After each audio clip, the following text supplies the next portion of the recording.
Welcome to Vitox live. Vitox live എന്ന് വെച്ചാൽ നമ്മൾ നേരത്തെ പറഞ്ഞ സാധനം തന്നെയാണ്. നമ്മളൊരു പോഡ്കാസ്റ്റ് ചെയ്യുന്നുണ്ട് വിറ്റോക്സ്. ആ പോഡ്കാസ്റ്റിലെ ഏതെങ്കിലും എപ്പിസോഡ്സ് ടോപ്പിക്സോ അതിൻ്റെ ഒരു സെക്കൻഡ് പാർട്ട് അല്ലെങ്കിൽ അതിൻ്റെ ഒരു എക്സ്റ്റെൻഡഡ് വേർഷൻ പോലെ നമ്മൾ ആ ടോപ്പിക് തന്നെ വീണ്ടും ലൈവിൽ ഓഡിയൻസിനെ ഡിസ്കസ് ചെയ്യാൻ വേണ്ടിയുള്ള ഓപ്ഷൻസ് ഒരുക്കുന്ന പരിപാടിയാണ് വിറ്റോക്സ് ലൈവ്.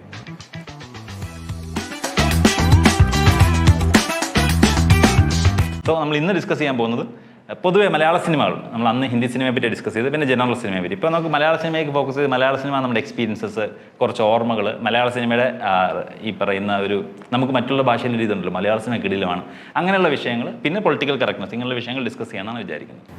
പഴയ ദൂരദർശനിലെ പ്രതികരണം പരിപാടി പോലെ നമുക്കൊരു കത്തെടുക്കാം. സോ മലയാള സിനിമ ഇപ്പം എനിക്ക് തോന്നുന്നു റീസെന്റ് നമ്മളാണ് ട്രെൻഡിങ് ടോപ്പിക്. ഒരു മലയാള സിനിമ തമിഴ്നാട്ടിലും പിന്നെ ഒരു സിനിമ ആന്ധ്രാപ്രദേശ്. ആൾക്കാർ മലയാളികൾ കൂടി വന്നാൽ എപ്പോഴും അവർ സംസാരിക്കുന്ന ഒരു വിഷയം മലയാള സിനിമയാണ്. ആൾക്കാർക്ക് സിനിമകളെ പറ്റി, നമ്മുടെ സിനിമകളെ ഭയങ്കര ഇഷ്ടമാണ്, അതിനെപ്പറ്റി ഭയങ്കര സ്ട്രോങ് ഒപ്പീനിയൻസും ഉണ്ട്. ആൻഡ് മലയാളികളല്ലാത്ത ഒരാളെ കണ്ടാലും മലയാളികൾ ആദ്യം പുഷ് ചെയ്യുന്ന സാധനങ്ങളിലൊന്ന് മമ്മൂട്ടി, മോഹൻലാൽ ഭയങ്കര കിടിലമാണ്, മലയാള സിനിമ വൻ സംഭവമാണ്, ബാക്കിയുള്ള സിനിമ എല്ലാം മോശമാണ്.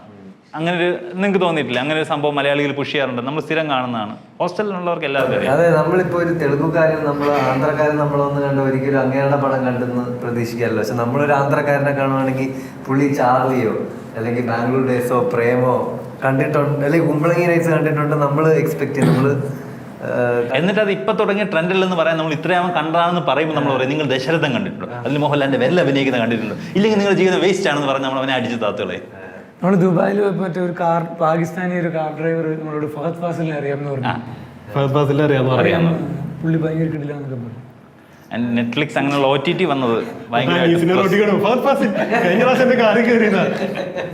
അല്ല, അത് മറ്റേ രാജശേഖർ മോഹൻലാലിന്റെ സെറ്റിലുണ്ട്. പുള്ളി ഒരിടത്ത് പോയി ട്രാവൽ ചെയ്തിട്ട് ഇങ്ങനെ വേറെ ഏതോ രാജ്യക്കാരൻ, അപ്പൊ ഇങ്ങനെ ഇന്ററാക്ട് ചെയ്ത് വന്നിട്ട് ഇറങ്ങാൻ നേരത്ത് പുള്ളി പറഞ്ഞു സൂര്യ പുള്ളിയുടെ കാറിൽ ട്രാവൽ ചെയ്തിട്ടുണ്ട്, സൂര്യ അറിയാവോന്ന് ചോദിച്ചു.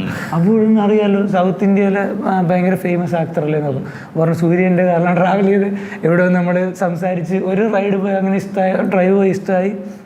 അങ്ങനെ പിന്നെ പുള്ളി ഒരാഴ്ച അങ്ങോട്ട് ഇവിടെ ഉണ്ടായിരുന്നു. അപ്പോൾ കണ്ടിന്യൂസ്ലി എന്നെ തന്നെ ആൾ വിളിച്ചുകൊണ്ടിരുന്ന് പുള്ളിയുടെ വൈഫ് ജ്യോതിക മാമിനെ എനിക്കറിയാം, ഇടയ്ക്ക് വിളിക്കാറുണ്ട്,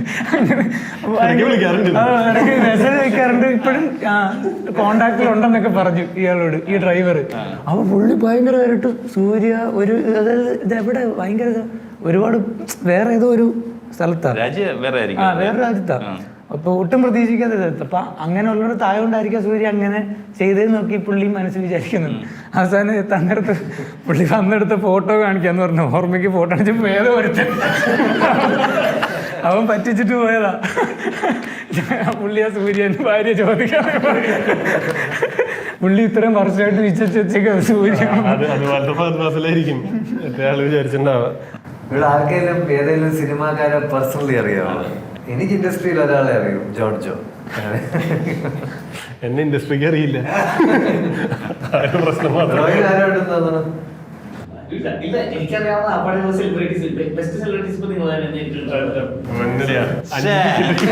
അഞ്ച് ഷോയുടെ ടിക്കറ്റ് ഫ്രീ, എന്നാലും വരില്ല. വേറെ ആർക്കും അറിയത്തില്ല സിനിമ നടന്മാരെ നേരിട്ട് കണ്ട എക്സ്പീരിയൻസ് എന്തെങ്കിലും പറയാനുണ്ടോ? ഞാൻ ഇന്ന ആളെ കാണാൻ പോയപ്പോൾ, അല്ലെങ്കിൽ ഈ പറഞ്ഞ ചോദ്യം മാറ്റിയിട്ട് ഈ പറഞ്ഞ നിങ്ങൾക്ക് റിലേറ്റ് ചെയ്യാൻ പറ്റിയിട്ടുള്ള സിനിമ, ഇത് ഞാൻ എന്റെ ജീവിതമാണല്ലോ എന്ന് തോന്നിയിട്ടുള്ള സിനിമ. സിനിമ കണ്ടപ്പോ ഓക്കെ ഇത് ഈ ക്യാരക്ടർ അല്ലെങ്കിൽ ഈ സിറ്റുവേഷൻസ് എനിക്ക് ഭയങ്കര റിലേറ്റബിൾ ആണല്ലോ. എനിക്ക് വടക്കൻ സെൽഫി, ഞങ്ങൾ കുറച്ച് വടക്കൻ സെൽഫി റീവാച്ച് ചെയ്തുകൊണ്ടിരുന്നപ്പോൾ എനിക്ക് ആ പർട്ടിക്കുലർ പോർഷൻ, എഞ്ചിനീയറിംഗ് സെക്ഷൻ കാണിച്ച സ്റ്റാർട്ടിംഗ് പോർഷൻ എനിക്ക് ഭയങ്കര റിലേറ്റബിൾ ആയിട്ടുള്ള ഷോർട്ട് ഫിലിം സെക്ഷൻ വരെ എനിക്ക് റിലേറ്റ് ചെയ്യാൻ പറ്റിയിട്ടുണ്ടായിരുന്നു. ഫസ്റ്റ് ഹാഫ് മാത്രം സോണിക്ക് റിലേറ്റബിൾ ആണ്. അല്ല, ആരെയോ ചെന്നൈയിലേക്ക് ഒളിച്ചോടിപ്പിച്ചിട്ടുണ്ടെന്ന് തോന്നുന്നു. അതാ ഫസ്റ്റ് ഹാഫിന്റെ മൊത്തം. എനിക്ക് തോന്നുന്നു ഞാൻ 4 വയസ്സിൽ സിനിമ കണ്ടിട്ടുണ്ടെന്ന് എനിക്ക് തോന്നുന്നു. കാരണം ഞാനിപ്പോൾ എൻ്റെ മനസ്സിൽ അന്നോട്ടെ ആ സിനിമ തിയേറ്ററിൽ ഇപ്പോൾ കണ്ട അച്ഛനമ്മയും ഭയങ്കര അല്ല, ശരിക്കും പറഞ്ഞാൽ ഞാനത് 4 വയസ്സിലാണ് കണ്ടത്. ഞാൻ റീസെൻ്റ്ലി പോയി നമ്മൾ ഏത് പടം ആദ്യം കണ്ടെന്നൊക്കെ ചോദിക്കുമ്പോൾ നമുക്ക് ക്യൂരിയോസിറ്റി ഉണ്ടാവുമല്ലോ, എൻ്റെ ഏതായിരുന്നു അറിയാം. അപ്പം എനിക്ക് പ്രിയപ്പെട്ട കുക്കു എന്നൊരു സിനിമ, പപ്പയുടെ സ്വന്തം അപ്പൂസ് സിനിമ, ഇതൊക്കെ എനിക്ക് തിയേറ്ററിൽ കണ്ട് ഓർമ്മയുണ്ട്. പപ്പയും അമ്മയും കൂടെ കൊണ്ട് അവർ 92 ഇറങ്ങി അവിടെ ഇതൊക്കെ. അപ്പം ഞാൻ നോക്കിയപ്പോഴത്തേക്ക് ഈ പടം 4 വയസ്സ് പിന്നെ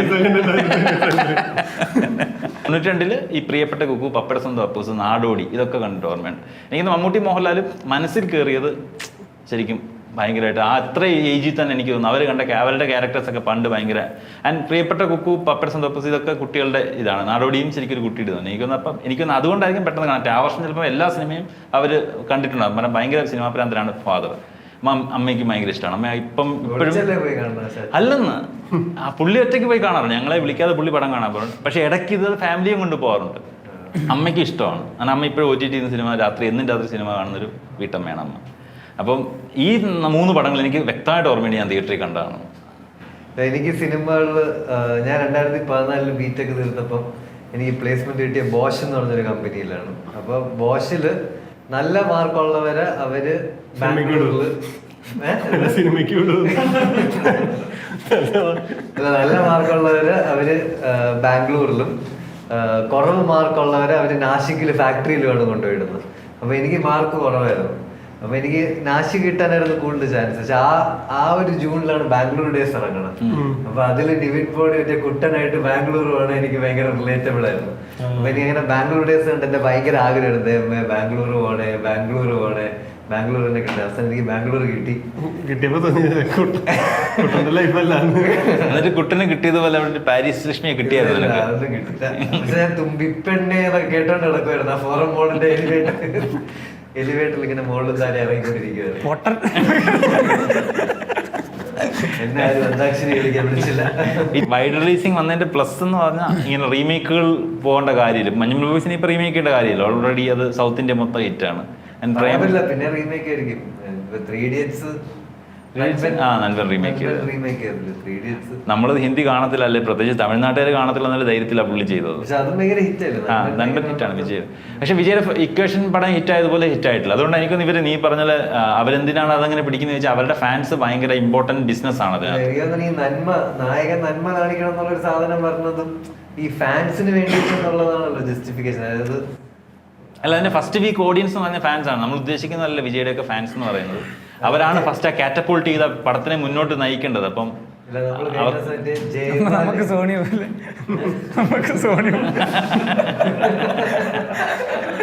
നമ്മുടെ ഫ്രണ്ട് ഫസ്റ്റ് ചോദിക്കുന്നുണ്ട്.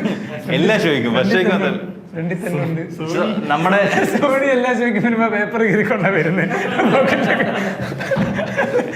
നമ്മൾ തമാശ പറയുന്നതായിട്ട് കൂട്ടരുത്. നമ്മുടെ നിങ്ങൾ കണ്ട ഒരു ഷോ ഉണ്ടല്ലോ, സാധനം കയ്യിലുള്ള ഷോ.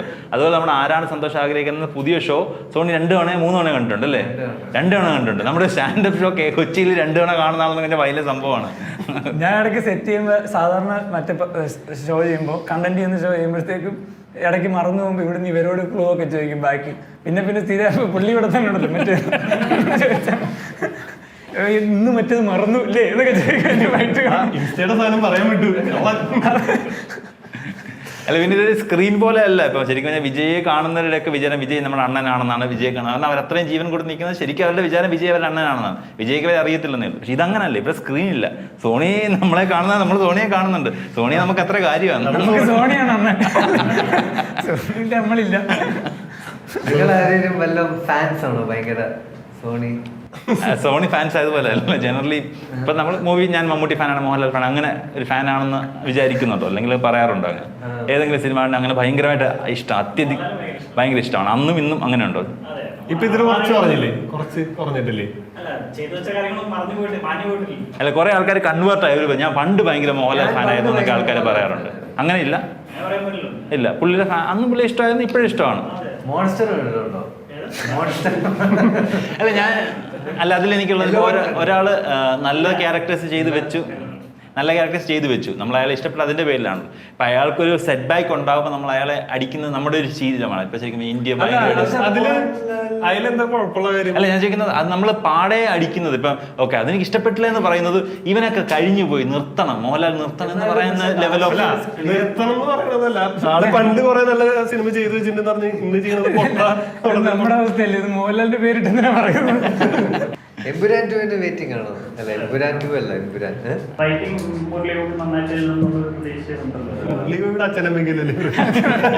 അല്ലുണ്ട്. മുരളിയുടെ റൈറ്റിംഗ് അടിപൊളിയാണ്. എനിക്ക് മുരളിയോട് എഴുതിയ എല്ലാ പടങ്ങളും ഭയങ്കര ഇഷ്ടമാണ്. മുരളിയുടെ റൈറ്റിംഗ് നല്ല റൈറ്റിംഗ് ആണ്. ലൂസിഫർ റിപ്പീറ്റ് വാല്യൂ ഉള്ള പടമായിട്ട് തോന്നിയത് തോന്നിയിട്ടുണ്ട്. ചില സീക്വൻസ് മറ്റേ ഫൈറ്റ് സീക്വൻസ് ഭയങ്കര ഇതെന്റെ പിള്ളേരെ ആൻഡ് ലെഫ്റ്റ് പുള്ളിയുടെ കിഡിലൻ റൈറ്റിംഗ് അത് ആൾക്കാർ. ലിയോയുടെ കമ്മാര സംഭവം എന്ന് പറഞ്ഞൊരു പടമാണ്. അതിന്റെ ഫസ്റ്റ് ഹാഫ് ഭയങ്കര അടിപൊളിയായിരുന്നു. സെക്കൻഡ് ഹാഫ് ഫസ്റ്റ് ഹാഫ് അടിപൊളി ഭയങ്കര മറ്റേ ജപ്പാനിലെ മറ്റേ അല്ല അത് അവരുടെ സ്റ്റൈൽ ഓഫ് പുള്ളിയുടെ റൈറ്റിംഗ് സ്റ്റൈലിന്റെ പ്രത്യേകത. അതുകൊണ്ടാണ് ആൾക്കാർക്ക് പുള്ളിക്ക് അങ്ങനെ ഒരു പ്രശ്നമുണ്ട്. പുള്ളി ടിയാൻ എഴുതിയപ്പോൾ ഈ പ്രശ്നം ഉണ്ടായിരുന്നു. സ്റ്റാർട്ടിംഗ് ഒക്കെ ഭയങ്കര രസമായിരുന്നു. പിന്നെ അത് എങ്ങോട്ടോ പോകുന്നൊരു ഇതുണ്ട്. 15 കണ്ടന്റ് എഴുതാത്ത ഇവനൊക്കെ മുരളി കണ്ടന്റ് ഞാൻ എഴുതുന്ന കണ്ടന്റ് ലെങ്ത് കൂടുതലാണ് നിങ്ങൾ തന്നെയല്ലേ പറയുന്നത്. ഞാൻ ഇങ്ങനെ തന്നെയാണ്. ഞാൻ എഴുതുന്നത് 2.5 മണിക്കൂർ കണ്ടന്റ് ആണ്. 2-2.5 മിനിറ്റ് ഒക്കെ സൂപ്പർ. പിന്നെ ഇങ്ങോട്ട് പോണേ ആ 2.5 മിനിറ്റ് പറഞ്ഞിട്ട് കഴിഞ്ഞ പ്രാവശ്യം ഞങ്ങളുടെ റോസ്റ്റ് സ്ക്രിപ്റ്റ് അത് നമ്മള് കൺസെന്റോട് കൂടി ചെയ്തതാണ്. ഇത് കഴിഞ്ഞ കണ്ടന്റ് തുടങ്ങും. മോഹൻലാലിനെയും മുരളി ഗോപിയൊക്കെ വിമർശിക്കുന്ന കൂട്ടത്തിൽ തന്നെ വിമർശിക്കുന്നുള്ളതുകൊണ്ട് എനിക്ക് സന്തോഷമുള്ളൂ. അതാണ് നാണമില്ലാത്ത തണല് എന്നൊരു ചൊല്ലുണ്ട്. എനിക്ക് സാഗറില്ല. ഞാൻ പണ്ട് ഭയങ്കര മോഹൻലാൽ ഫാനായിരുന്നു. കാരണം ഞാൻ ഭയങ്കര തടിയുള്ള ഒരു കുട്ടിയായിരുന്നു. അതൊരു പ്രത്യേക ഒരു കാരണമായിട്ട് മോഹൻലാലിനെ ഇഷ്ടപ്പെടാൻ. എനിക്ക് വണ്ണമുള്ളത് ഇതെങ്ങനെ ലുക്ക് ആക്കി ഇതെങ്ങനെ ശരിയാക്കി ജിമ്മിൽ പോയി സെറ്റ് ആക്കി ഇങ്ങനെ ഒന്നും വേണ്ട പുള്ളി. ഇത് മതി വലിയ എഫേർട്ട് ഒന്നും വേണ്ട. ഞാനങ്ങനെ എൻ്റെ പരീക്ഷ കഴിഞ്ഞിട്ട് അന്ന് ശ്രീകുമാർ ശ്രീ വിശാഖില് സാഗറിൽ വെച്ചാക്കി ഞാൻ ഫസ്റ്റ് ഡേ മാറ്റിനിക്ക് പോയിട്ടുണ്ടായിരുന്നു. അന്ന് അവിടെ ശരിക്കും ഭയങ്കര ക്രൗഡൊക്കെ വന്ന് പോലീസൊക്കെ വന്നിട്ടുണ്ട് കൺട്രോൾ ചെയ്യാനൊക്കെ. എന്നിട്ട് ക്രൗഡ് ഡിസ്പേഴ്സ് ചെയ്ത ആൾക്കാർ ഓടി റെയിൽവേ സ്റ്റേഷൻ്റെ അടുത്തൊക്കെ പോയി. അങ്ങനെ എൻ്റെ ഒരു ഫ്രണ്ട് റെയിൽവേ സ്റ്റേഷൻ്റെ അവിടെ പോയി. അവര് പ്ലാറ്റ്ഫോം ടിക്കറ്റ് ഇല്ല. കിരീടത്തിന്റെ സെക്കൻഡ് പാർട്ട് ചെങ്കോൽ ഇറങ്ങിയത് ഞാൻ കുഞ്ഞായിരിക്കും വീട്ടിൽ നിന്ന് വളർന്ന് ഞാൻ ഈ നരസിംഹം വരെയൊക്കെ കുഞ്ഞു പിടിക്കും.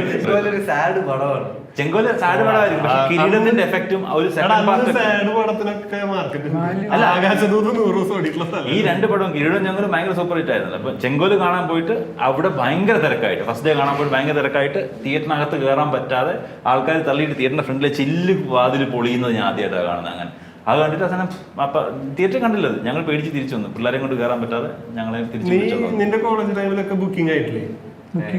പുലിമുരുകന് ശേഷമാണ് ബുക്കിംഗ് പോപ്പുലർ ആണെന്ന് എനിക്ക് തോന്നുന്നത്. പുലിമുരുകൻ സമയത്തും ബുക്കിംഗ് കിട്ടാതെ പോയി നിന്ന് തള്ളിയത് എനിക്ക് ഓർമ്മയുണ്ട്. ഞാനൊക്കെ സ്കൂളിൽ പഠിക്കുമ്പോ കൃത്യം ഈ ഗേറ്റിൽ വന്നിങ്ങനെ തള്ളി ഗേറ്റ് ഇങ്ങനെ സെക്യൂരിറ്റിക്കാരൻ അത് തുറക്കുമ്പോ ഒരൊറ്റ തള്ളി. നമ്മൾ കോളേജിൽ അങ്ങനെ പോയി തള്ളിയിട്ടില്ല. അതെ കോളേജില് പറഞ്ഞു. കോളേജല്ല സ്കൂളില്. അല്ല നമ്മൾ കോളേജിൽ വരെ തള്ളിയിട്ടില്ല. തള്ളലിപ്പോഴും ഉണ്ടല്ലോ. തിയേറ്ററിന്റെ ഫ്രണ്ടിൽ പോയി തള്ളന്റെ കാര്യം. അത് കഴിഞ്ഞപ്പോ മൊത്തം ബുക്ക് മൈ ഷോ. അത് കഴിഞ്ഞിട്ട് ഇതൊക്കെ കഴിയുമ്പോൾ ബ്ലാക്കിൽ എടുക്കുന്ന ഒരുത്തുണ്ടാവും. അവൻ അതിന്റെ ബോഡി കൂടെ കയറിപ്പോ. ഇത് സ്ത്രീകളെ വിട്ടാ നേരത്തെ അവർക്ക് എടുക്കാൻ പറ്റും. സ്ത്രീകളുടെ കൗണ്ടർ ഒന്നും വീക്കായിരുന്നു. എന്റെ ഒരു കൂട്ടുകാരെ ഇങ്ങനെ തള്ളി കണ്ടിട്ട് ഈ 2020 അയ്യോ അത് ചാലക്കുടിയിലൊരു തിയേറ്റർ പൂട്ടിയോന്നറിയില്ല. ഒരു തല്ലിപ്പൊളി തിയേറ്റർ ഉണ്ട്. അവിടെയാണ് ഈ 2020 റിലീസായത്. എന്നിട്ട് ആ തിയേറ്ററിൽ നമ്മൾ കയറി സിനിമ കണ്ടു കഴിഞ്ഞ് ഇന്റർവെൽ ഫുട്ബോൾ കളിച്ച പോലെ വേർക്കും. ഫാനെ കണ്ടുള്ള എ സി ഒന്നും ഇല്ല. അപ്പൊ ഈ കണ്ട തള്ളി കയറി വന്നിട്ട് ഇവൻ ഫ്രണ്ടിലെത്തിയപ്പോ ടിക്കറ്റ് എടുക്കാൻ കിട്ടിയല്ലോ. അപ്പം വിചാരിച്ചു കുറച്ചധികം എടുക്കാം, ബ്ലാക്കിൽ വെക്കാം വിചാരിച്ചിട്ട് ഇവൻ ടിക്കറ്റ് എടുക്കരുത്. ഞങ്ങളെല്ലാരും കയറ്റി ഇരുത്തി കഴിഞ്ഞിട്ട് ദീപക്ക് പറഞ്ഞു ഞാൻ പോരാന്ന് പറഞ്ഞു. അപ്പൊ എങ്ങനെ പോരാ അതിന് കുറെ കഴിഞ്ഞിട്ട് സിനിമ തുടങ്ങുമ്പോൾ വന്നു. അപ്പൊ പറഞ്ഞു അല്ല എന്തെങ്കിലും കുറച്ചധികം ടിക്കറ്റ് ഉണ്ടായിരുന്നു, ഞാൻ ബ്ലാക്കിൽ കൊടുക്കാൻ പോയി. എന്നിട്ട് അല്ല മേടിച്ച് കാശിന് കൊടുക്കാൻ പറഞ്ഞിട്ട് ആരും മേടിക്കുന്നില്ല. എനിക്ക് 2020 തിയേറ്ററിൽ കണ്ട ഭയങ്കര ഓർമ്മയുണ്ട്. മോഹൻലാൽ ഇങ്ങനെ മറ്റേ ചെരുപ്പിട്ടൊക്കെ പറഞ്ഞ കാണാൻ മറ്റേ വാച്ചൊക്കെ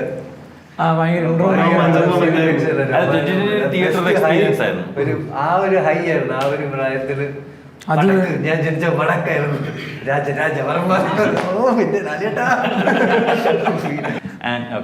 മോഹൻലാൽ പോലെ മോഹൻലാൽ. നിങ്ങൾ മോഹൻലാലാണോ? ഇഷ്ടമാണ്. സോറി ഞാൻ ചെരിഞ്ഞിരുന്നേ ഉള്ളൂ. അല്ല ഈ മമ്മൂട്ടി ലിസ്റ്റിലേക്ക് വന്ന് ഇപ്പൊ എടുത്താണോ അതോ? അല്ല അല്ലേ.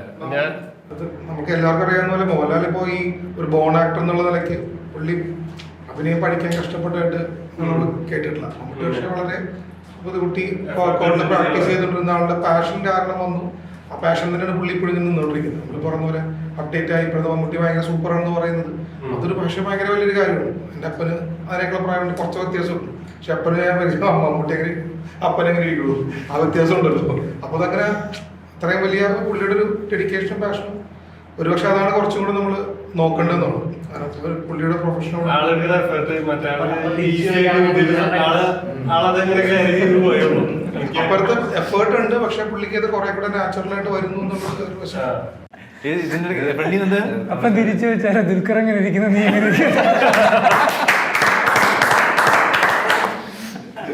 എന്നാലും മൊത്തം കുത്തിയ കുമ്പളങ്ങളൊക്കെ അതിന് കൗണ്ടറുണ്ട്.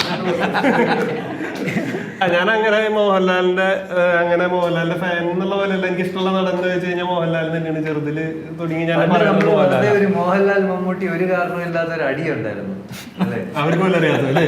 അല്ല അതിപ്പോഴും ഉണ്ട്. അതൊക്കെ ഒതുങ്ങി. സ്കൂളിലൊക്കെ ഒരു മേജർ അടി അതായിരുന്നു, മോഹൻലാൽ ഫാൻസും മമ്മൂട്ടി ഫാൻസും. ഈ അടിയുണ്ടാക്കാനുള്ള ടോപ്പിക്ക് കൂടിയപ്പോ ഇത് ഒതുങ്ങിപ്പോയത്. സ്റ്റിൽ മമ്മൂട്ടി മോഹൻലാൽ ഫൈറ്റ് എനിക്ക് തോന്നുന്നു വലിയൊരു സംഭവമാണ് ഓൺലൈൻ മീഡിയക്ക്. എന്തിനാണ് 5 മിനിറ്റ് ഇവരെ അത് തന്നെ, നമ്മളൊന്ന് എരിയേറ്റി കൊടുത്ത് ഇപ്പൊ തിരിഞ്ഞ് ഇവർ അങ്ങോട്ട് അടിയണ്ടേ. മോഹൻലാൽ ഫാൻസ് എന്റെ അവിടെ, ഞാൻ തിരുവനന്തപുരത്ത് നിന്നായതുകൊണ്ടായിരിക്കും മോഹൻലാൽ ഫാൻസ് മമ്മൂട്ടി ഫാൻസിന് ഭയങ്കര ഡൗട്ട് നമ്പർ ചെയ്യുക. എണ്ണം ഓൺലൈൻ ഒരുത്തനുണ്ട് അനന്തൻ എന്ന് പറഞ്ഞിട്ടുണ്ട്, സൂസി എന്ന് വിളിച്ചിട്ടുണ്ടെന്ന്. അപ്പൊ സൂസി മമ്മൂട്ടി ഫാനായിരുന്നു. അപ്പൊ ഭയങ്കര ചൊടിച്ചിട്ട് ഇവന്ത് മമ്മൂട്ടി ഫാൻ, ഇവനെന്ത് ബാക്കി എല്ലാവരും മോഹൻലാൽ ഫാനാണ്. അതുപോലെ സച്ചിൻ സൗരവ് ഫാൻ, ഇവൻ സൗരവ് ഗാംഗുലി ഫാൻ, ബാക്കി എല്ലാവരും സച്ചിൻ ഫാൻ. ഇവന് ഡിഫറെന്റ് ആയി നിൽക്കണം, അതിന് വേണ്ടിട്ട് ഇവനെ ആളെ മാറ്റി പിടിക്കണ്ട. എന്റെ ക്ലാസ്സിലുണ്ടായിരുന്നു ഇതുപോലെ ഫുൾ ഡയലോഗ്, ഈ 6-ാം തമ്പുരാൻ നരസിംഹത്തിലൊക്കെ ഫുൾ ഡയലോഗ് വെറുതെ വരാതെ കൂടെ പറഞ്ഞിട്ട് വരുന്നത്. മോനെ ദിനേശ എന്നൊക്കെ പറഞ്ഞു. അതിന് നമ്മൾ വെറുതെ വരായിരിക്കും കൈ കെട്ടി. ഓ മോനെ ദിനേശ എന്നൊക്കെ പറഞ്ഞ് താടി തട്ടിട്ടൊക്കെ ഇങ്ങനെ പഠിക്കണേന്ന് എനിക്കറിയാൻ ഇല്ല. എന്റെ ചേട്ടനുണ്ട്, പുള്ളി ഭയങ്കര സിനിമ അഭിനയമോഹിയായിരുന്നു. പുള്ളി ഇതുപോലെ പുള്ളി പറഞ്ഞ പോലെ ഇച്ചിരി സൈസ് ഒക്കെ ഉണ്ട്. കുറെ ഓഡീഷൻസിനൊക്കെ ആ മാർക്കറ്റാണ് പിടിച്ചിരിക്കുന്നത്. കേരളത്തിന്റെ കറക്റ്റ്. അല്ല, അപ്പൊ പുള്ളി മൊത്തത്തിൽ ഒരു പ്രായമായി അഭിനയമോഹം കൂടെ ആയപ്പോഴത്തേക്ക് പുള്ളി കറക്റ്റായിട്ട് ഇപ്പോഴും പുള്ളിക്ക് അത് തിരിച്ച് മാറ്റാൻ പറ്റുന്നില്ല. അത് പുള്ളി ലാലട്ടൻ സാധനം പിടിച്ചെപ്പോഴും പുള്ളി കൂടുതൽ മറ്റേ മുണ്ട് മറ്റേ ലുങ്കിയൊക്കെയാണ് ഓടിക്കുന്നത്. മറ്റേ ലുങ്കി മറ്റേ കാവിക്കൈ. അപ്പൊ ലാലേട്ടൻ സാധനം തന്നെ ഇത് ഉടുക്കുന്നത് ഇപ്പോഴും അത് തന്നെ. പുള്ളി മറ്റേ ഇങ്ങനെയൊക്കെ കര ഇത് പോകത്തുള്ളൂ ബാക്കിൽ നിന്ന് ഇങ്ങനെ ഒരു കര. ലാലേട്ടനെ മറ്റേ ബാക്കിലെ ഷോട്ട് കാണിക്കുമ്പോ ഇങ്ങനെ കര എടുക്കുന്നത് ജീവിതത്തിൽ ഷാജി കൈലാസിംഗറുടെ കൈ നോക്കി അത് ശരിക്കും പുള്ളി കൊടുത്തൊരു ഇതിങ്ങനെ എടുത്തിട്ടൊക്കെ ഉള്ളു. അതായത് പച്ചക്കറിയൊക്കെ മേടിക്കാൻ നമ്മൾ പോയി നിൽക്കുമ്പോൾ 4 തവണയൊക്കെ ഇത് ചെയ്യും. പിന്നെ ആ ചെരുവുണ്ട്, ഇങ്ങനെ ഇടയ്ക്ക് ഇങ്ങനെ ഒരു സാധനമൊക്കെ ഇടും. ഇതിങ്ങനെ ജീവിതത്തിൽ പുള്ളി ലാലേട്ടനായിട്ട് അഭിനയിച്ചുകൊണ്ടിരിക്കുകയാണ് ഇപ്പോഴും. അല്ല, നമ്മുടെ ശരിക്കും ആ ടൈമിൽ എന്നൊക്കെ പറഞ്ഞു കഴിഞ്ഞാൽ ഈ 2 പേര് മാത്രമേ ഉള്ളായിരുന്നു അല്ലെ? ഞാൻ സ്കൂളിൽ പഠിക്കുമ്പോ ഞാൻ വിചാരിച്ചു ഇവര് കഴിഞ്ഞിട്ട് വേറെ ആരും ഞാൻ അഭിനയിക്കാൻ വരാൻ പോണേ. പൃഥ്വിരാജൊക്കെ ആ സമയത്ത് കയറി വരുന്നുള്ള ഒരു നക്ഷത്രക്കണ്ണുള്ള രാജകുമാരനാണ്. എന്റെ രാജകുമാരൊക്കെ പൊളിഞ്ഞു ഇല്ല ചെറുതാ അല്ല ഇങ്ങനെ ചെറുതാ. പക്ഷെ അതിന് മുന്നേ വന്ന കുഞ്ചാക്കോ കുഞ്ചാക്കോ വന്ന് പിന്നെ ട്രൈ ചേച്ചി വന്നിട്ടാണ് കുഞ്ചാക്കോ. പിന്നെ അത് ട്രൈ ചെയ്ത് വേറെ വന്നിട്ട് വർക്കായില്ല. പിന്നെ അല്ല, അന്ന് ദിലീപ് ഉണ്ട്, ജയറാം ഉണ്ട്. മീശമാധവനിലേക്കൊക്കെ വരുമ്പോഴാണ് മീശമാധവനാണ് ദിലീപിന്റെ ദിലീപ് പറഞ്ഞാണല്ലോ ഈ മാപ്പില് 2002 2010 എനിക്കും ദിലീപിന്റെ പീക്ക് ടൈം ആയിരുന്നു. ആ സമയത്ത് പുള്ളി ഒരു വലിയൊരു പൊസിഷൻ അക്വയർ ഞാൻ ചെയ്തു. മറ്റേ പുള്ളിയുടെ ഫ്രണ്ടിനെ പോലെ ഞാൻ വെറൈറ്റി ആയിരുന്നു. Mohanlal fans Mammootty fans fight കിടക്കുമ്പോൾ ഞാൻ മാത്രം ദിലീപ് ഫാൻ. നമ്മൾ അക്കൗണ്ട് ഓപ്പൺ ചെയ്തിരിക്കും, ആരുമില്ല. ദിലീപിന് കുറച്ച് ഒരു 2002 ടൈമിലൊരു പീരീഡ് ഉണ്ടായിരുന്നു. ഡാർലിംഗ് അതായത് സെക്കൻഡ് 2 ആക്ടേഴ്സ് ഉള്ള മെയിൻ ഒരു അന്ന് പുള്ളി മെയിനിലേക്ക് മാറി. മീശമാധവൻ, ഇഷ്ടം, കല്യാണം, അങ്ങനെ ഒരു വലിയ റോ വന്നു പുള്ളിക്ക്. അതാ ഞാൻ പുള്ളിയുടെ ആ പീക്ക് ടൈം ആ ഒരു 5 വർഷം പുള്ളി കംപ്ലീറ്റ് പിടിച്ചു. പുള്ളി അപ്പോഴാണ് ജനപ്രിയ നായകൻ ലേവൽ അടിച്ചു മാറ്റിയത് അവിടെ നിന്നാണ്. എനിക്ക് തോന്നുന്നൊരു ആക്ടർക്ക് ഭയങ്കര എപ്പോഴും മറ്റേ നമ്മൾ കണ്ടിട്ടില്ല. ഇപ്പൊ ലാലേട്ടൻ്റെ മമ്മൂട്ടിയുടെ പടമൊക്കെ ആണെങ്കിൽ ഭയങ്കര ആ ഒരു ഹീറോ സാധനമില്ല. അതായത് ഭയങ്കര സീരിയസ് ആയിരിക്കും, അല്ലെങ്കിൽ അവർ ഭയങ്കര പ്രശ്നം സോൾവ് ചെയ്യുന്നു. എന്തെങ്കിലും ഒരു ആ ഒരു നമ്മളിങ്ങനെ ഇവിടെ ഇപ്പൊ നായകൻ എത്തിയിരുന്നെങ്കിൽ സെറ്റ് ചെയ്തതിന് അങ്ങനത്തെ നമ്മൾ ബിൽഡ് ചെയ്ത് വെക്കുന്നത്. പക്ഷെ ദിലീപിന്റെ പടമാണെങ്കിൽ പുള്ളി ഫുൾ ടൈം ജോളിയായിരിക്കും, തമാശ പറഞ്ഞിട്ട് എന്നാൽ സീരിയസ് സീൻസ് ഹാൻഡിൽ ചെയ്യുന്നൊരു ഹീറോ എന്നുള്ളൊരു സാധനം. അപ്പൊ നമുക്ക് റിലേറ്റബിൾ അതാണല്ലോ. അതായത് അല്ലെങ്കിൽ നമ്മൾ വിചാരിക്കും നമ്മൾ ഹരിശ്രേഷവനായി ഈ പടത്തിൽ. സീരിയസ് ആയിട്ട്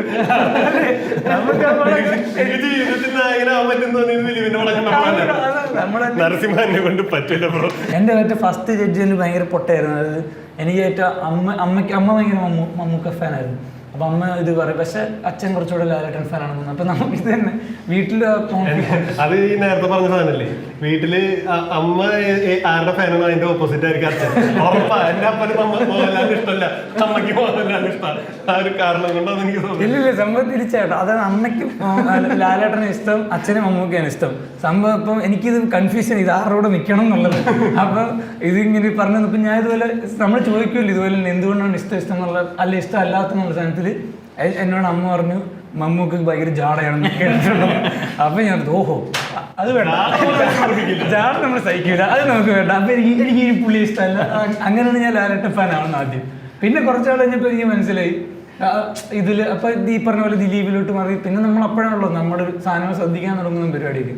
പിന്നെ വരുന്ന പ്രശ്നം എന്ന് വെച്ചാൽ ഒരുപാട് ഇപ്പം ഇറങ്ങി പോയി തിയേറ്ററിൽ പോകുന്നത് മമ്മൂക്കയുടെ പടം നമ്മൾ വിചാരിക്കും സാധനം പുള്ളിയാണ് പൊളി, മറ്റേ പുള്ളി അത്ര പോരാ, ആ സാധനം തോന്നും ഞാൻ ഇനി മമ്മൂക്ക ഫാനാ എന്നൊക്കെ വെച്ചിട്ട് പോകും. 2 ദിവസം കഴിഞ്ഞും അടുത്ത പടം പുള്ളി മറ്റേ ലാലേട്ടൻ്റെ പടം കാണുമ്പോഴത്തേക്ക് സംഭവം ഇത് ലാലേട്ടനെ കൊണ്ടേ പറ്റൂ, മറ്റേ പുള്ളിക്ക് പറ്റൂല, ഇങ്ങനെ മാറിക്കൊണ്ടേയിരിക്കും. ശരിക്കും ഫിക്സ് ചെയ്യാൻ പറ്റും. ഇടയ്ക്ക് വെച്ച് കണ്ടിന്യൂസ്ലി ഇവർ രണ്ടുപേരും മോശം പടം തന്നോണ്ടിരുന്ന ഏഞ്ചൽ ജോൺ ഉണ്ടായിരുന്നു പട്ടണത്തിൽ ഭൂതം. ദിലീപാണോ എന്ന് എനിക്ക് തോന്നുന്നു. ആ സമയത്തൊക്കെ ആരെങ്കിലുമൊക്കെ സ്കോർ ചെയ്തു. ഞാൻ ഇടയ്ക്ക് ഇതുപോലുള്ള ആർട്ടിസ്റ്റുകളൊക്കെ കയറി വന്ന് ഇപ്പം രാജു ആണെങ്കിലും പൃഥ്വിരാജ് ആണെങ്കിലും ദിലീപ് ആണെങ്കിലും ഇങ്ങനെ കുറേ ആർട്ടിസ്റ്റുകൾ വന്ന് ഒരു താഴെ ഒരു സെക്കൻഡ് ലൈൻ ഫോം ചെയ്തത് ആ കാലഘട്ടത്തിലാണ്. പക്ഷെ എനിക്ക് ജയസൂര്യ, അതെ നമ്മൾ വിട്ടുപോയ കുറേ ആർട്ടിസ്റ്റുകളുണ്ട്. പക്ഷേ ഇത് പോയിന്റ് ഇതാണ്, ഇപ്പം കുറച്ച് പറഞ്ഞത് മമ്മൂട്ടി മോഹൻലാലിനും കഴിഞ്ഞാൽ എന്താണെന്നൊരു ചോദ്യം 90കളിലുണ്ടായിരുന്നു. അത് ഇപ്പോഴും ഉണ്ടെന്ന് എനിക്ക് തോന്നി. ഇവർക്ക് തുല്യമായിട്ട് വെക്കാൻ എനിക്ക് തോന്നുന്നു. അങ്ങനെ ഒരു സാധനം സ്റ്റാർട്ട് ആവുന്നു. ഇനി ഇൻഡസ്ട്രി ഉണ്ടാവില്ല എന്ന് തോന്നിയായിരുന്നു. ആ ഇൻഡസ്ട്രി ഉണ്ടാവും, പക്ഷെ അവരുണ്ടാക്കി വെച്ചൊരു ലെവൽ ഓഫ് സ്റ്റാർഡും അപ്പീലും ഒന്നും എനിക്ക് തോന്നിയിട്ട് ഇനി ആരെയും കൊണ്ട് ചെയ്തില്ല.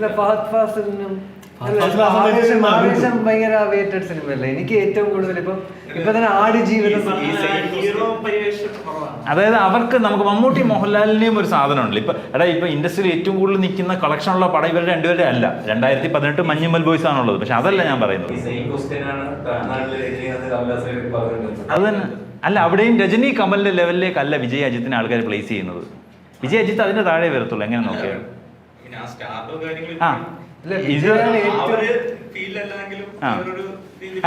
ഇപ്പൊ ഇവിടെ രാജ് ഓ സോണി പറഞ്ഞാൽ ശരിയാണല്ലോ. സോണി നമ്മുടെ സോണി ചായ പിടിച്ചിട്ട് വരണ്ടേ?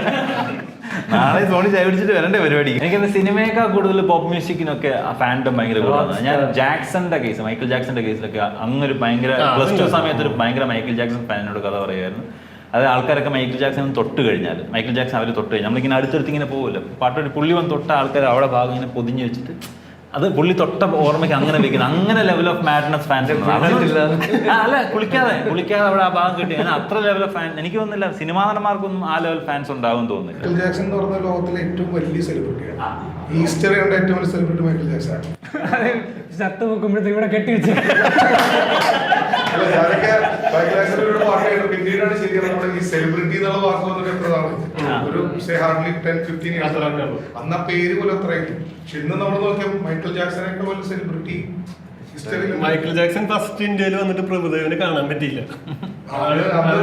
കുറെ കഥ ഉണ്ടായിരുന്നു. മൈക്കിൾ ജാക്സൺ പ്രഭുദേവയുടെ മറ്റേ കോമ്പറ്റീഷൻ നടത്തി പ്രഭുദേവ തൊട്ട് സ്കൂളിൽ പഠിച്ച പിന്നെ പ്രഭുദേവ പ്രാക്ടീസ് 2ാമത് പോയി മൈക്കിൾ ജാക്സൺ തോപ്പിച്ച് പുള്ളി കണ്ടിട്ട് കാണാൻ പറ്റിയില്ല. അല്ല പ്രഭുദേവൻ കാണാൻ പറ്റില്ല. അല്ല ഇത് പറഞ്ഞത് സ്കൂളിൽ അത് ക്രോസ് ചെക്ക് ചെയ്യാൻ പറ്റാത്ത എല്ലാവരും വിശ്വസിക്കും. അപ്പൊ നമ്മുടെ 2 വയസ്സ് മൂത്ത ഏട്ടന്മാരെ കുറിച്ച് ആധികാരികമായി പറഞ്ഞു. എനിക്കെന്നപ്പോ ശരിക്കും ആ ലെവൽ സ്റ്റാർഡ് ഒന്നും നമ്മുടെ സ്റ്റാർസിന് ആർക്കും ഉണ്ടാവാൻ സാധ്യതയില്ല. കാരണം ഏതോ റീസെന്റ് വീഡിയോസ് മൈക്കിൾ ജാക്സന്റെ ഉള്ള ആൾക്കാർ കരയുകയാണ് പാട്ട് കിട്ടുന്ന. അവരിങ്ങനെ അവരെ എൻജോയ് ചെയ്യുന്നത് അവർ ലൈവ് കണ്ടതിന്റെ ആ ഒരു ഔട്ട് ബേസ്റ്റ് ഉണ്ടല്ലോ. അങ്ങനെയൊക്കെ എനിക്കൊന്ന് ഫാൻഡ് ഒന്നും വേറെ ആർക്കും. കന്നഡയിലും തെലുഗുവിലും ഒക്കെ അവരുടെ സ്റ്റാർ മരിക്കുമ്പോ കൂടെ ആൾക്കാർ കൂടെ മരിക്കുമല്ലോ. തമിഴിലും അങ്ങനെ ട്രെൻഡ് ആൾക്കാരെ ട്രെയിനിന്റെ തലവെക്കില് ആള് മരിച്ചു കഴിഞ്ഞാൽ എത്ര ആൾക്കാർ ട്രെയിനിന്റെ തല വെച്ചിട്ടുണ്ടോ? അല്ല അത് രജനീകാന്തിന്റെ മറ്റേ സിനിമ റംബൂട്ടിയെ പൊരുത്തം ബാബയാന്ന് തോന്നുന്നല്ലേ? ബാബന് റെക്കോർഡ് പൊട്ടല് പൊട്ടി വേണം. അപ്പൊ ആത്മഹത്യ ചെയ്തു. ഒരു പയ്യൻ തൂങ്ങി വരച്ച് രജനീകാന്തിനോട് അവസരം നല്ല സിനിമയൊക്കെ ചെയ്യണം. സീരിയസ്ലി അന്ന് നമ്മൾ എനിക്ക് ഞാൻ ഈ അഭിനയമോഹിയായിട്ട് ഇങ്ങനെ ചാൻസ് ഉണ്ടായിരുന്ന കാലത്ത് സ്ക്രീനിൽ വന്ന സമയത്ത് ഒരൊറ്റ പ്രാവശ്യം ക്യാമറയുടെ മുന്നിൽ നിന്ന് കഴിഞ്ഞാൽ എനിക്ക് തോന്നിയിട്ടുള്ള കാര്യം, എനിക്കിപ്പോൾ ബാക്ക്ഗ്രൗണ്ടിൽ നിൽക്കുന്ന ആൾക്കാരില്ലേ അവരോടൊക്കെ ആരാധന തോന്നാറ്. കാരണം എനിക്ക് കിട്ടുന്ന വേഷം അതൊക്കെയായിരുന്നു ബാക്ക്ഗ്രൗണ്ടിൽ നിൽക്കുന്നത്. അപ്പോൾ ശരിക്കും പറഞ്ഞാൽ ഏറ്റവും ഭയങ്കര ബുദ്ധിമുട്ടുള്ള സാധനം ചെയ്യാൻ. അതായത് ഇവർക്ക് ഡയലോഗില്ല, ഇവർക്ക് ഒന്നുമില്ല, റിയാക്ഷനിൽ നിൽക്കണം. അപ്പോൾ ഞാൻ നിന്നോട് കൂടെ ഉണ്ടെന്ന് പറഞ്ഞ പടത്തിൽ ഞാനിവിടെ ആക്ലാബ് എന്ന് പറഞ്ഞ ഇൻസ്റ്റിറ്റ്യൂട്ടിൽ പഠിക്കുകയായിരുന്നു. അവിടെ പ്രിയന്തൻ സാറ് വന്നു. അപ്പോൾ സാറിൻ്റെ അടുത്ത് സംസാരിച്ചു വന്നപ്പോൾ ആളുടെ മോനെ ഞാനൊക്കെ അറിയാമെന്നൊക്കെ പറഞ്ഞു. അപ്പോൾ ആളൊരു ഷൂട്ടിന് മധ്യപ്രദേശ ഷൂട്ട്. അപ്പോൾ എന്നെ എടുത്തുകൊണ്ട് അവിടെ ഷൂട്ടുണ്ട് പോരെ എന്ന് പറഞ്ഞു. എന്നിട്ട് അവിടെ അഭിനയിക്കാമെന്ന് പറഞ്ഞ് കൊണ്ടുപോയി നിർത്തി. ആദ്യമായിട്ട് ഞാൻ സിനിമയുടെ സെറ്റിലേക്ക് പോവാണ്. അപ്പൊ എനിക്ക് ഇതൊക്കെ അത്ഭുതമാണ്. വിനയ് ഫോർട്ടാണ് നായകൻ. വിനയ് ഫോർട്ടും സിദ്ധാർത്ഥ ഭരതനും നായികയായിട്ട് ആക്ലാബിൽ തന്നെ എൻ്റെ കൂടെ പഠിച്ചത് പെൺകുട്ടി. പിന്നെ അപർണ ഉണ്ടായിരുന്ന സമയം അവളൊക്കെ അല്ല. അപ്പൊ ഒരു സീൻ വെച്ചു. ആ സീനിൽ വെച്ച് വന്നപ്പോ ഫ്രെയിമൊക്കെ കമ്പോസ് ചെയ്ത് ക്യാമറ ആള് പറഞ്ഞു അവരൊക്കെ ആയിട്ട് ആ സമയത്ത് ഒരു ഇതായിരുന്നു, ഒരു ആദിവാസി കോളനി ആയിരുന്നത്. അപ്പോൾ അവിടെ ഷൂട്ടിന് വെറുതെ ഇവിടെ നമുക്കുള്ളത് ജൂനിയർ ആർട്ടിസ്റ്റിന്റെ പരിപാടി. പക്ഷെ നമ്മളോടുള്ള സ്നേഹം കൊണ്ട് ആളങ്ങനെ കൊണ്ട് 1,2 ദിവസത്തിൽ നമ്മുടെ പരിപാടി കഴിഞ്ഞു നിങ്ങൾ തിരിച്ചു പോയിക്കോളാൻ പറഞ്ഞു. അപ്പോൾ നമ്മളിങ്ങനെ തലയൊക്കെ ചെറിഞ്ഞു അവിടെ പോയിട്ട് വല്ല പരിപാടി ഉണ്ടാകും ചോദിച്ചു പറയുന്നത് സാർ. അപ്പോൾ ഇല്ല, അവിടെ നിന്നോ പാസിംഗ് ഷോട്ടിലൊക്കെ ഇടാമെന്ന് പറഞ്ഞു. ശരി എന്നിട്ട് അവിടെ നിന്നു. അത് കഴിഞ്ഞ് ഫ്രെയിമൊക്കെ ഇങ്ങനെ കമ്പോസ് ചെയ്തു. അപ്പോൾ ഞാനവിടെ ജോൺ റൈറ്റ് ഓക്കെ. അപ്പോൾ നവമിന്ന് നായിക. അപ്പോൾ ഞാൻ നവമിയുടെ ഒപ്പം നിൽക്കുന്നു. ഫൈറ്റ് സീനാണ്. ഇയാളെ എടുത്തിട്ട് ഇടിച്ചിട്ട് അങ്ങോട്ട് മറിച്ചിടുന്നു. കഴിഞ്ഞ് കട്ട് വിളിച്ചത് എൻ്റെ അപ്പുറത്ത് തന്നെ ക്യാമറമാനോട് തെറിവിളി തന്നെ. നീ അവിടെ എന്ത് കാട്ടിക്കണം ഞാൻ ഇടിയായിരുന്നു.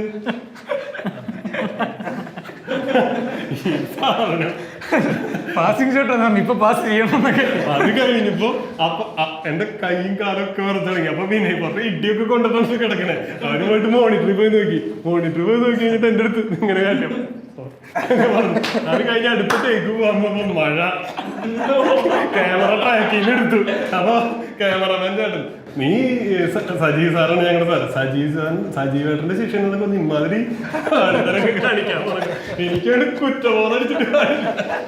അത് കഴിഞ്ഞ് മഴ മാറി ട്രാക്കിൽ ക്യാമറ വെച്ചു, വീണ്ടും വെച്ചു. ആദ്യം ഫ്രെയിം കമ്പോസ് ചെയ്തപ്പോ ജോൺ റൈറ്റ് ആയിരുന്നു. ജോൺ ഫ്രെയിമിന് പോയി. നിങ്ങൾക്ക് തുടക്കത്തിൽ നിങ്ങളുടെ റിയൽ ലൈഫിൽ പരിചയമുള്ള സെലിബ്രിറ്റി ആക്ടർ ആരാണെന്ന് ചോദിച്ചപ്പം ദീപക് പറഞ്ഞല്ലോ ജോണാണ്. ഇപ്പം മനസ്സിലായി എന്താ കാര്യമെന്ന്. ജോൺ ഒരു അസ്പയറിംഗ് ആക്ടർ ആയിരുന്നു. ഒരുപാട് സിനിമകളുടെ പിന്നാമ്പുറത്ത് പ്രവർത്തിച്ചിട്ടുണ്ട്.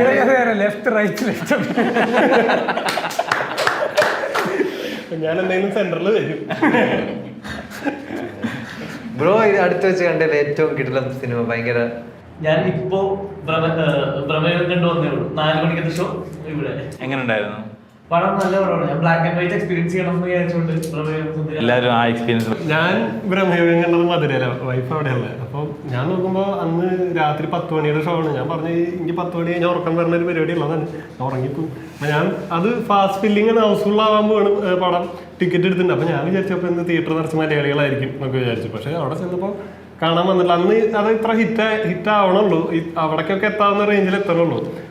നോക്കിയപ്പോൾ തിയേറ്ററിൽ കംപ്ലീറ്റ് തമിഴന്മാരാണ് വന്നിട്ടുള്ളത്. അപ്പോൾ എനിക്ക് ആകെ അത്ഭുതമായി. മലയാള സിനിമയ്ക്ക് ഇത്ര ഇതുണ്ട്. അത് ഞാൻ പടം കാണാൻ തുടങ്ങിയപ്പോൾ അപ്പുറത്ത് 2 പിള്ളേർ വീണ് മച്ചി ബ്ലാക്ക് ആൻഡ് വൈറ്റടാ ആടാ പടം ഫുള്ളാ ബ്ലാക്ക് ആൻഡ് വൈറ്റടാ ആടാ ആടാ ബ്ലാക്ക് ആൻഡ് വൈറ്റ് ആടാ ഇത് ഫുൾ സ്ക്രീൻ കൂടെ കിടയാതടാ. ഇൻട്രോയില് അവര് തിരിച്ചു കയറിയില്ല. പിന്നെ നമ്മുടെ നാട്ടിലെ സിനിമകൾ കൂടുതൽ കാണണമെന്ന് ഇപ്പൊ അങ്ങനെ ഒരു നോഷൻ ഉണ്ടെന്ന് തോന്നുന്നു. കാരണം ഞാൻ കാതൽ കാണാൻ പോയപ്പോൾ എന്റെ തൊട്ട് പുറകിൽ 2 ബംഗാളികളിൽ നിന്ന് അങ്ങോട്ടും ഭയങ്കര സംസാരമായിരുന്നു. അവർക്ക് ആ പടം കാണാൻ ഇൻട്രസ്റ്റ് ഇല്ലെന്ന് അറിയാം നമുക്ക്. പക്ഷെ അതെന്തോ കാരണം കൊണ്ട് ആ പടത്തിന് ബുക്ക് ചെയ്ത് കയറി ഏറ്റവും ബാൽക്കണി വന്നിരുന്നിട്ട് അവർ ഭയങ്കര സംസാരം അങ്ങോട്ടും. 2 പേരുണ്ടായിരുന്നല്ലോ.